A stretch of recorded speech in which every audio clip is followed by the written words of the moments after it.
I'm back. Yes, I'm back, and here we are thinking about that problem. Of course, I mentioned a moment ago.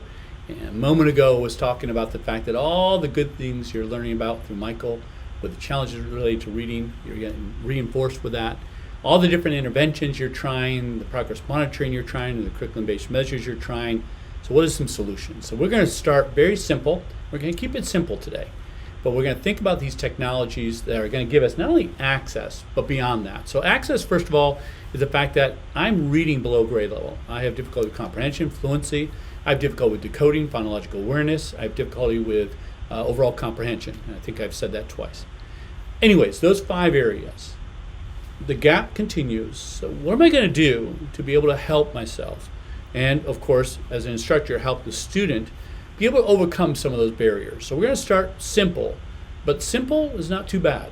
So to begin with, we're going to deal with these tech tools or digital tools that concentrate on text-to-speech. And yes, many of you are using text-to-speech.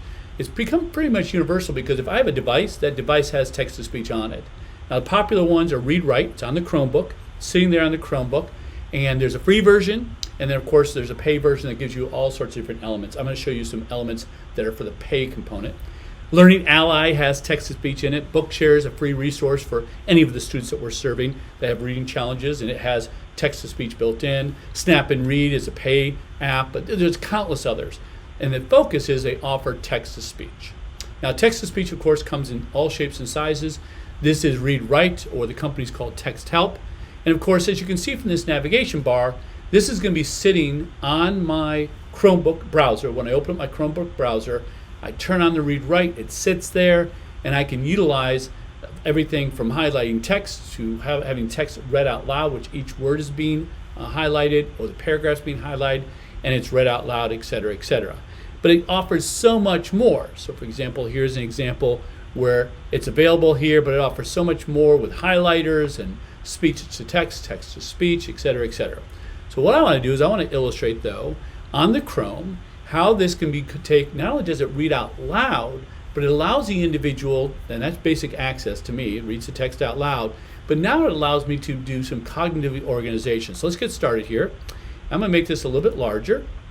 I'm going to fast forward this just a bit. Here we go. Search and extract key information from docs and websites. The highlighters on the Read and Write toolbar can be used on the web to identify key information as you're reading. So as you can see, they're reading here. They're open their browser. They have the digital text in front of them. This could be a textbook. This could be lots of different resources.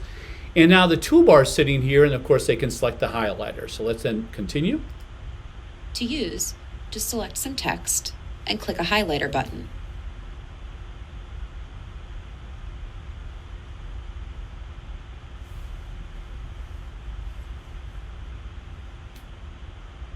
Your highlights can be extracted into a new Google Doc using the Collect Highlights button. Just choose which colors you want to include and how to sort them, and click OK. This will automatically generate a new doc in your Google Drive containing your highlights, as well as a link back to the original source.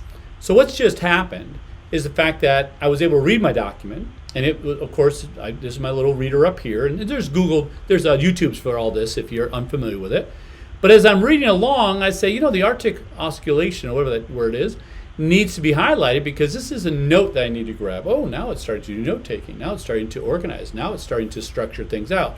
Sean, why are you color coding it? Well, maybe I'm being taught that the things I want to highlight that are yellow are maybe vocabulary terms I don't understand. To blue is main idea. To green is something else. So that's something that I've been taught to utilize in terms of my highlighters.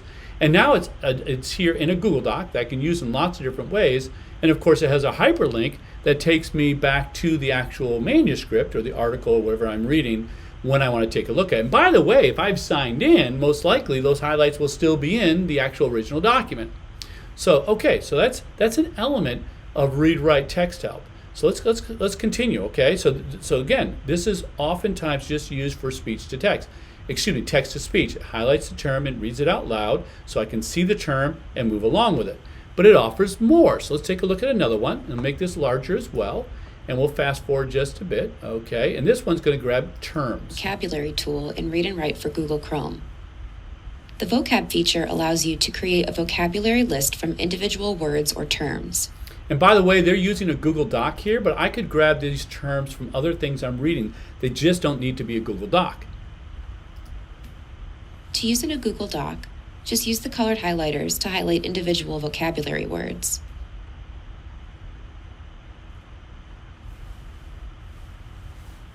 Then click the vocab button. This will automatically create a new doc in your Google Drive containing a vocabulary chart. Now, don't get lost with a couple things in here. So, for example, first of all, it grabbed the term. Focus on that. Now you might be like, oh my gosh, all that text, Sean. It's a Google Doc. I can modify the text as I see fit. The symbol, it identifies, it gives a symbol automatically. I don't like the symbol. Good, click on it, put your own symbol in there. And of course, notes you can put in there in addition in reference to what the term means, what I would need to add to it, etc., etc. So this is done on the fly in terms of the text I'm trying to grab in respect to my reading. So it starts with a text-to-speech tool, highlights the words, highlights the paragraph, highlights the sentence, and reads it out loud, so I'm being able to make connections there. That helps with my fluency. It could help with my phonological awareness and decoding. And then in respect to comprehension, it's breaking this down as well for vocabulary. So this is the read-write. All right, so let's keep things simple here. Let's continue with additional ideas in terms of text-to-speech. So Snap and Read reads text out loud as well. And when you get a chance, go ahead and take a look at this at your leisure. This is hyperlinked.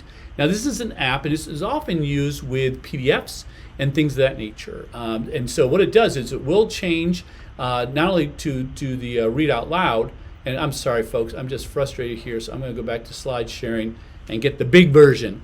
All right, so sorry. So Snap and Read, what it does is it offers the text-to-speech, but it also will change terminology. So for example, I can take a look at expounding. I don't like the term expounding. It will actually, real time, dynamically change the text. So that expounding may turn into 2 or 3 words where it's still saying the word expounding, but not using such a difficult vocabulary. It will do a translate as well in terms of language translation. It offers a study tool in the same way read-write does, is I can grab text and it automatically puts it into an outliner here. And then of course it can remove distractions, what I was meaning there in terms of some of the text and the complexities. I'm not going to give a visual display of that, but this is one of several other text-to-speech apps out there, either for pay or for free for consideration. Now I'm going to come back to Bookshare in just a moment, as well as some other tools. But Bookshare, for the moment, folks, is a whole library, over 1 million books that give me digital text for free and allows me to read it out loud in several different formats. We'll get to that in just a moment. Newsela takes me even further. And Newsela allows me to get access to digital text. It reads it out loud, but it also adjusts the reading level. We'll get to that in just a moment. Voice Dream Suite is another reader. It's a text-to-speech, speech-to-text, and so much more. It's a scanner. It offers lots of different components. We won't emphasize that, but there's a hyperlink to it.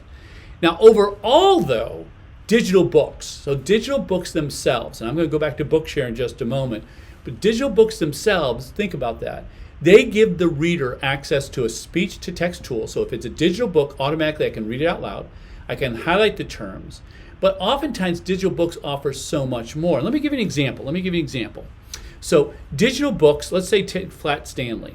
So if we digitize Flat Stanley, we can first of all digitize it at a level that would be appropriate for the reader. And what are you saying, Sean? Well, first of all these digital book tools allow you to create your own digital books. So let's take Flat Stanley. And now what we're going to do is we're going to retype Flat Stanley or copy and paste it. And we're going to, of course, we own it, so now we can utilize it how we'd like in those free digital book tools. And now what we can do is immediately allow it to be leveled at the reading level appropriate. So therefore we can reduce the number of words, or we can reduce some of the vocabulary. We can reduce some of the clutter that some of our learners are going to be challenged with. We can put in our own relevant images in many of these digital books, meaning we can replace Flat Stanley with Flat Sean or Flat Nolan or whatever. We can personalize the voice. So yes, we could have the text-to-speech reader, but we can also audio record our own voice, and we can embed video as we go along. So those are available in a lot of these digital book tools. So I can't emphasize that enough with you. But there's also tools like Tar Heel Reader. I'll get to that in just a moment. that allows you to create your own books in a very simplistic format. So this is one of many. This is one of the simpler ones, one of the easier ones. And then finally, there are a number of different websites out there that offer lots of different readers, accessibility, decoding, comprehension. I'll let you guys take a look at those at your leisure. But let's go ahead and let's go back here real quick and let's take a look at, let's take a look at Bookshare first. So we're going to take a look at Bookshare.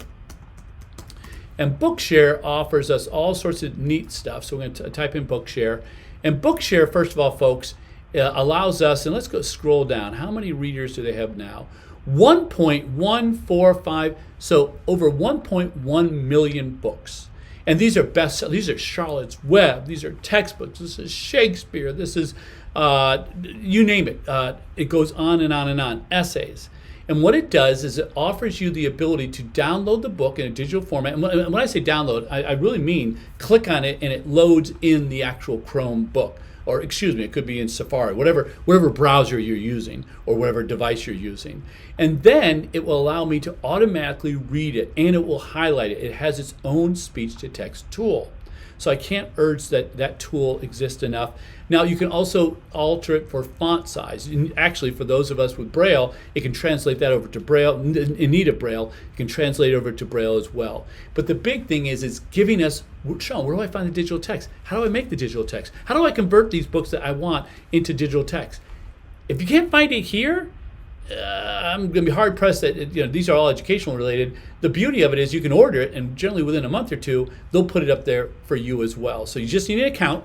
Make sure when you sign up for the account, you sign the student up, you the educator, but also you sign up the parent at home. Who's eligible, Sean? Anyone that has an IEP or identified disability that has a reading challenge. So I could have dyslexia and not have an IEP, but definitely I have a reading challenge. I could have a Down syndrome reading challenge. Just as long as I have some literacy challenges, this is free for use. These are tax dollars at work. Now, Newsela is another product out there. Now, this isn't free, but some of these elements are free. And what Newsela does, now I still have the text-to-speech. It takes the text-to-speech, I can still read it, it's digital, etc. But what it does is it alters the experience in terms of the level reading. So for example, let's scroll down here, and this is a level 12 text. It has 1,270 words. It is set for middle and high school. And what's it about? It is about teen designs motor that could potentially transform the electric car industry. Awesome applesauce. I hope that's the case. My goodness, we need to do that. Okay. But now what I can do is go from a max word reading level, scroll all the way down to 620 lexile. So now it went from 1,200 words to 761 words. It went from a text level of 7 down to a text level of 3.